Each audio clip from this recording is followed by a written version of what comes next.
আমি আজকে আপনাদেরকে ওই যে ভাইরাল রনি ভাই আছে না, রনি ভাইয়ের একটা ভাইরাল ওই যে জিল্লুল লিচু ফল দেখাবো, তো আপনারা দেখতে থাকুন। কেউ ভিডিওটা এরকম সরাই দেবেন না, সম্পূর্ণ ভিডিওটা দেখেন, ঠিক আছে? এই যে দেখেন, এটা সেই ভাইরাল জিল্লুল লিচু ফল। তো এটা আমি এখন কাটবো, মানে এখন হচ্ছে রনি ভাই হচ্ছে আপনার জিল্লুল লিচু ফল, এটা ওনার ডায়লগ, এটাতে উনি ভাইরাল। হ্যাঁ, ভাইরাল ডায়লগ। তো আমি এটা এখন কাটবো, আপনাদেরকে কেটে দেখাচ্ছি কেমন।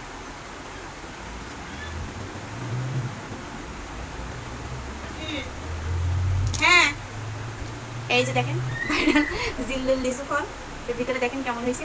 তো এটা আমি এখন খাবো।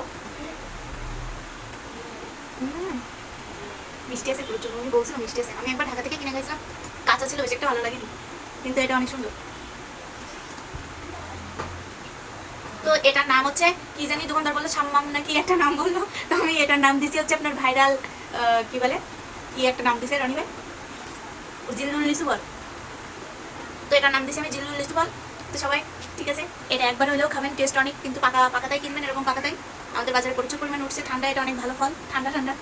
তো ঠিক আছে, আল্লাহ হাফেজ, আসসালামু আলাইকুম।